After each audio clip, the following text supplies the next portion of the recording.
What is going on, YouTube? Welcome back to another Topic Talk with TK Breezy. We are back, and also look at that. Everyone says hello. Look at all these people saying hello to y'all, bro. Boom. Hello, hello, hello.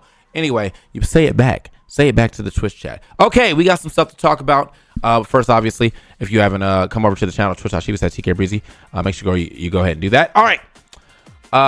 First things first, we had the HBox Direct, we had the Kirby Direct, and I went to TwitchCon. So I have a lot to be talking about just throughout this video. So I'll make sure to timestamp it. You can skip to whatever part you want to go to, or you can watch the whole video because you're a homie. All right. First, let's start with the HBox Direct. So let's go ahead and go over to HBox's channel real quick.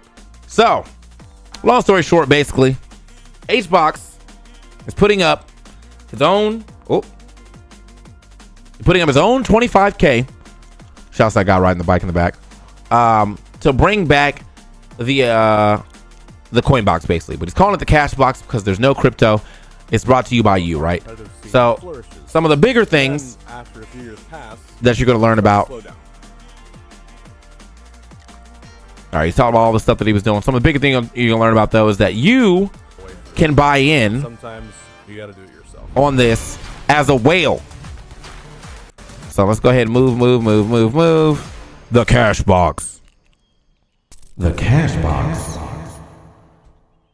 So there we go. Wednesday. I think this when it starts up, but like I'd like to introduce everyone to the sequel of the box series. It's got some very cool ways to work. So obviously it's free to enter because that's what the coin box was always about.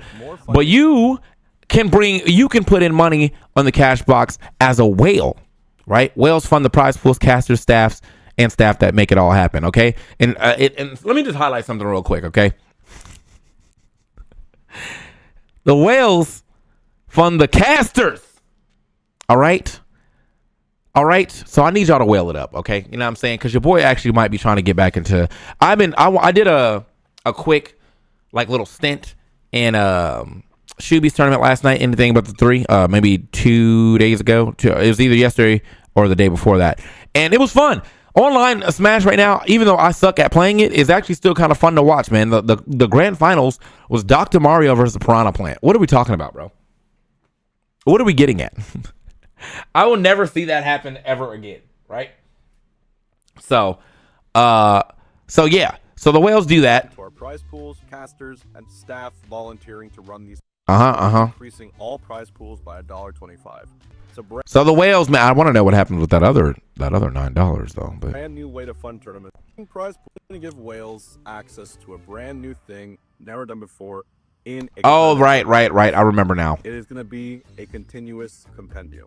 We've partnered with Metafy to create a website that allows you to vote every single week on the content that you want to see out of these tournaments. So not only is this for like Ultimate, right, and Melee, but now you can, if the whales are like, we really want to see some rivals, boom, rivals tournament. If the whales are like, we really want to see some NASB 2, boom, NASB 2 tournament. If the whales are like, I don't want to see Sonic's win, boom, he's banned.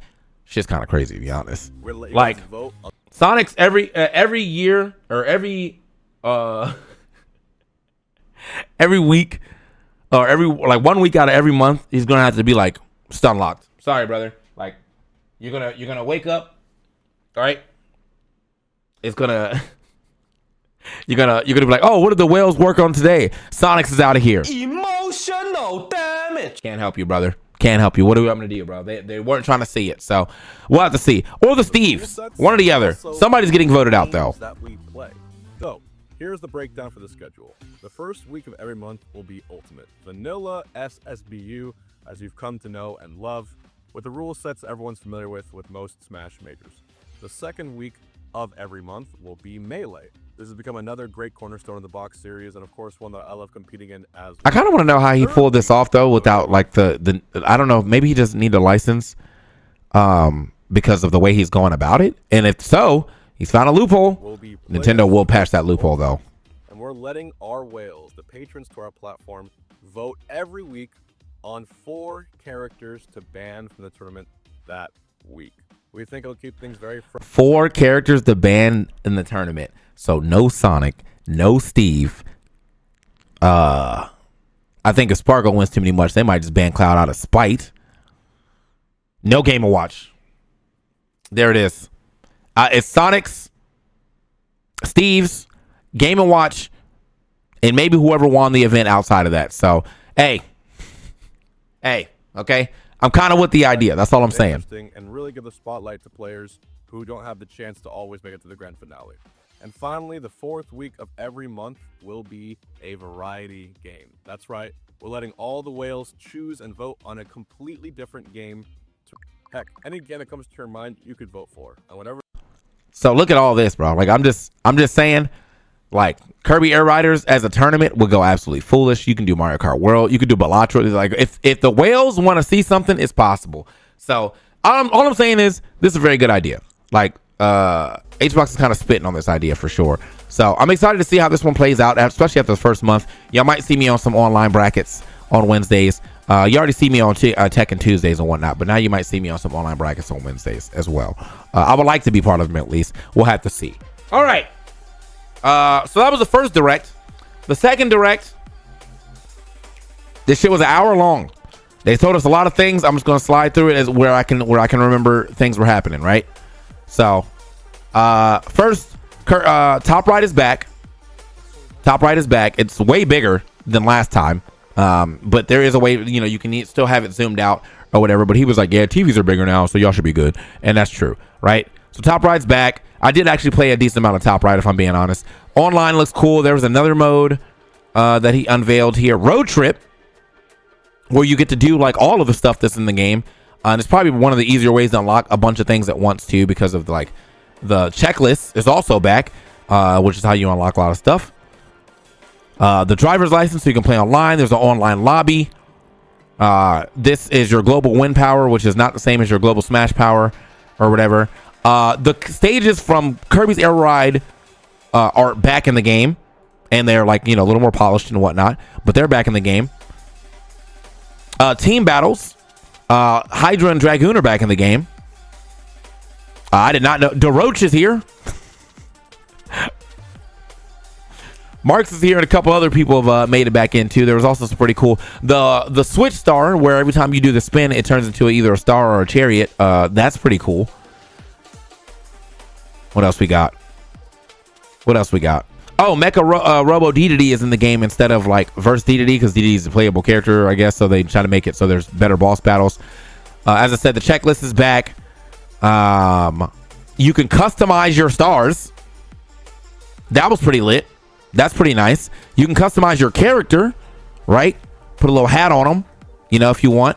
That's cool. You can get rid of copy abilities by mashing the button. Didn't know that. I think they actually did tell me that. So music's fire in the game. Obviously, it's a Kirby game, right? You can move your stuff around if you need to move it around. Don't think anybody will be doing a lot of that. You can move your camera around if you want to do a little bit of that. We have amiibos, and then there was like a nice little cinematic as well here too, where it ended, and there was like this like look from this guy. This comes up here. This looks like Fountain of Dreams. There's this look from this guy. I cannot imagine this is anything to do with Smash yet, but who knows? Who knows? However, he also said, Sakurai said that there's no DLC. He said he's not working on no DLC. So people are thinking, does that mean like once this game is out, he's ready to work on the next thing? And is the next thing what we think it is? Because like, what if he really is like, yo, bro, I'm trying to put all my other shit out again. And instead of Smash, he puts out Kid Icarus Uprising 2. Yeah, I mean, would be fire. Would be fire. Would be fire. But so far, I'm excited with everything that I've seen from Kirby Air Riders. That shit is looking super fire. It's definitely looking like what's probably potentially going to be the best game in the series, right? As far as racers, because we got a lot of racers out right now. You know, we got Sonic's Cross Worlds, we got Mario Kart World. Those games are not really hitting the marks like I would like. I think Sonic Cross World is, but I think Sonic Cross Worlds is also kind of janky. But like, it's fun jank. Mario Kart World just did not hit the way that I thought it was going to hit. It was nice. It's nice to have. It was nice to play. But I think everyone had those gripes that it is too straight of a game. Like, as far as like driving, there's not enough turning, and therefore there's not enough drifting. And I do also feel that as well too. So if you guys weren't keeping up with TwitchCon, a lot of shit happened in TwitchCon, man. And that's not even just in TwitchCon's spot. Like, just in general around the spots. TwitchCon just was a problem. So let's go over here. Let's talk about Emeru. This is the first thing that happened that was kind of crazy, right? So I don't know what his plan was, but he walked straight up on Emeru, tried to give her a kiss, got pushed away by Emeru security. By the way, this is the real problem here. Emeru security. This guy right here is just someone who was in the meet and greet, and I think that he was probably stun locked. And I see some people trying to come at him. I'm not going to come at him because you don't know Emeru that well. We don't know what your background is. Also, on top of that, you were probably stun locked by the fact that this guy came up out of nowhere. So this is security. Emeru's personal security.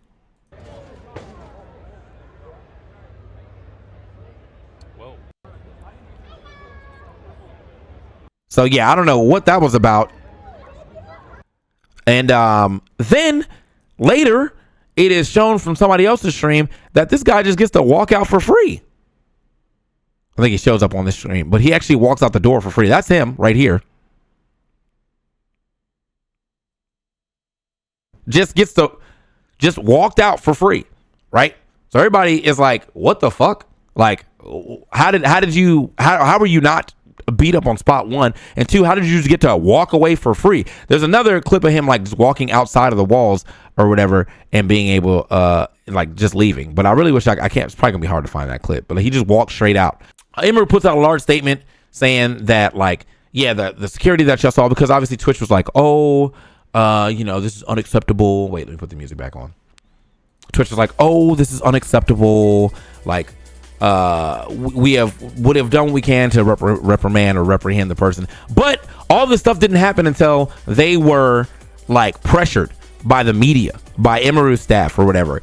At first, that guy got a 30-day ban on Twitch. Who cares about that? That is whatever, right? But then they indefinitely banned him, and then fucking Dan Clancy goes and says, oh, we care, we protect our people, and Emeru's a good friend of mine, which then makes it feel like he only cares about the people that he's friends with, right? So Dan's going to be under fire because they didn't handle this great. And I think Dan's just kind of been under fire anyway because he's done some questionable moves, okay?